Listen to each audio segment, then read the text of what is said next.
نحمده ونصلي ونسلم على رسول الكريم اما بعد فاعوذ بالله من الشيطان الرجيم بسم الله الرحمن الرحيم ولو ان اهل القرى آمنوا واتقوا لفتحنا عليهم بركات من السماء والارض صدق الله مولانا العظيم وصدق رسوله النبي الكريم الامين ونحن على ذلك من الشاهدين والشاكرين والحمد لله رب العالمين. تمام آپ درود پاک پڑھیے. الصلاۃ والسلام علیک یا رسول اللہ وعلی آلہ وصحبہ وسلم یا حبیب اللہ. الصلاۃ والسلام علیک یا رسول اللہ وعلی آلہ وصحبہ وسلم یا نبی اللہ. انتہائی واجب الاحترام سامعین و حاضرین، اللہ کے فضل و توفیق سے آج کے خطبہ جمعہ مبارک میں جس موضوع پر چند باتیں عرض کروں گا اس کا تعلق اللہ رب العزت کی طرف سے انسان کو حاصل ہونے والی وہ برکتیں ہیں جس کے نتیجے میں بسا اوقات معمولی چیز بھی اس کے لیے بڑی نفع بخش بن جاتی ہے. یہ جو آیت مقدسہ میں نے آپ کے سامنے تلاوت کی ہے، اللہ رب العزت ارشاد فرماتا ہے وَلَوْ أَنَّ أَهْلَ الْقُرَىٰ آمَنُوا وَاتَّقَوْا، اگر یہ بستی والے یہ ایمان لاتے اور اللہ سے ڈرتے لَفَتَحْنَا عَلَيْهِمْ بَرَكَاتٍ مِّنَ السَّمَاءِ وَالْأَرْضِ، تو ہم ان پر آسمان سے اور زمین سے برکتوں کے پھاٹک کھول دیتے ہیں، ان پر برکتیں نازل فرماتے. تو آج کا موضوع یہی ہے کہ برکت کیا ہے اور برکتوں کا حصول کیسے ممکن ہے اور بے برکتیوں سے ہم کیسے بچ سکتے ہیں. یہ سورہ فاطر کی آیت ہے کہ اللہ رب العزت ارشاد فرماتا ہے ما یفتح اللہ للناس من رحمہ فلا ممسک لہا، کہ اللہ رب العزت جب کسی شخص کے لیے، کسی فرد کے لیے، لوگوں کے لیے اپنی رحمت کے دروازے کھول دیتا ہے تو پھر اس کو کوئی بند نہیں کر سکتا. وما یمسک فلا مرسل لہ من بعدہ وہو العزیز الحکیم، اور اگر اللہ کی طرف سے رحمت کا وہ دروازہ بند ہو جائے تو اب پھر کوئی چارہ نہیں ہے، اور اللہ ہی غالب ہے اور حکمت والا ہے. تو ان دونوں آیات کے اندر اللہ رب العزت نے اس برکت کا ذکر فرمایا ہے جو ایمان اور عمل کے نتیجے میں کسی انسان کو حاصل ہوتی ہے. برکت کیا ہے؟ برکت یہ ہے کہ اللہ رب العزت کی طرف سے انسان کو جو کچھ نصیب ہو اس میں اللہ رب العزت بندے کے لیے خیر و بلائی رکھ دے. اصل چیز کسی نعمت کا کثرت سے ہونا نہیں ہے، تو اصل چیز قلیل اور کثیر نہیں ہے. اصل چیز جو ہے وہ اللہ رب العزت کی طرف سے برکت کا مل جانا ہے. بسا اوقات چیز مقدار میں بہت زیادہ ہو لیکن اس میں برکت ہی نہ ہو تو وہ بہت زیادہ بھی کسی کام کے نہیں ہوتی. اور بسا اوقات تھوڑی چیز جو ہے اللہ رب العزت اس کے اندر برکت عطا فرماتا ہے اور انسان کی ساری ضرورتیں پوری ہو جاتی ہیں، سارے مقاصد پورے ہو جاتے ہیں. تو اس لیے برکت کا سادہ مفہوم یہ ہے کہ اللہ رب العزت کی طرف سے جو کچھ بھی انسان کو نعمت میسر ہو اس کے اندر اللہ نے ایسی برکت ڈال دی ہو کہ بندے کے سارے مقاصد اور ضروریات پوری ہو جائیں.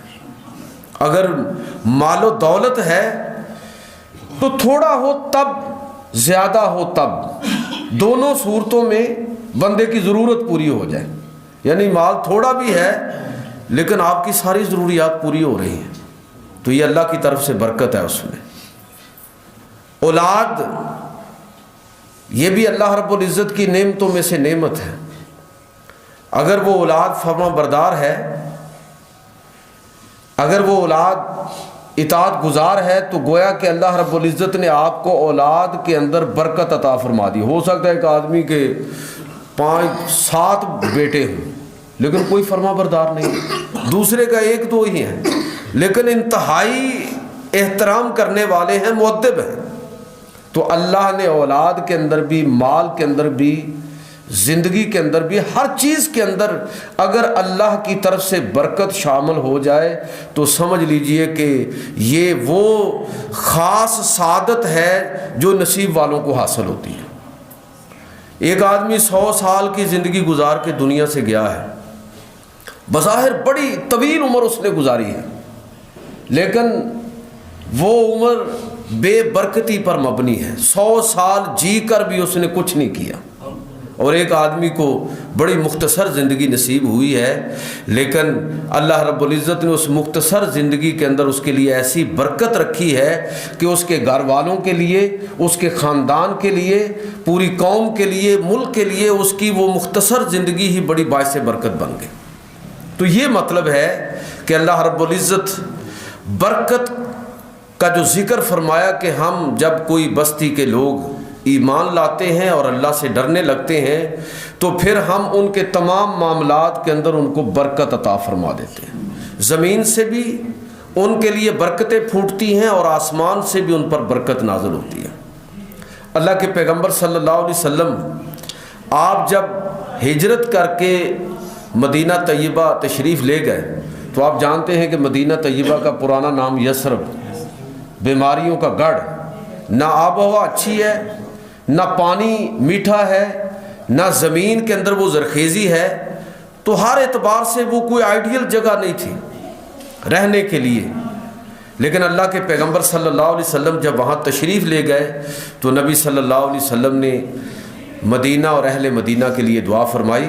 صحیح مسلم کے اندر یہ حدیث موجود ہے، حضرت ابو سعید خدری رضی اللہ تعالیٰ عنہ روایت کرتے ہیں کہ نبی کریم صلی اللہ علیہ وسلم نے ہجرت کے بعد اہل مدینہ اور مدینہ، شہر مدینہ اور اہل مدینہ کے لیے اللہ کی بارگاہ میں ہاتھ اٹھائے اور یہ دعا کہ اللہم بارک لنا فی مدینتنا، اے اللہ ہمارے اس شہر میں دنیا اور آخرت کی بھلائیاں ہم کو عطا فرما۔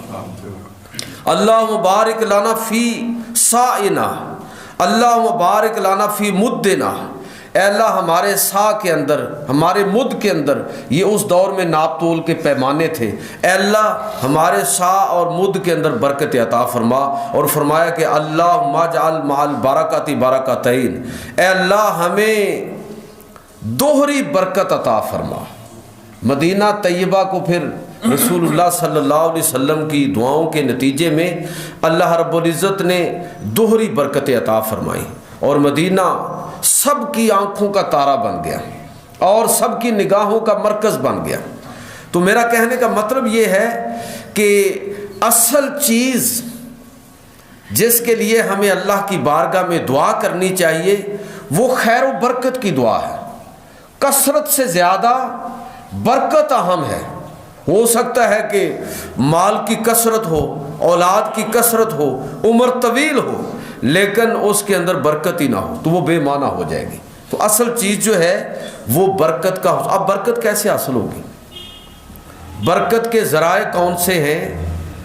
ہماری زندگی میں برکت کیسے آ سکتی ہے؟ قرآن و سنت کو پڑھتے ہوئے ہمیں بعض حوالے ملتے ہیں کہ برکت کا ایک بڑا ذریعہ جو ہے وہ اللہ کی آخری کتاب قرآن مجید فرقان حمید ہے۔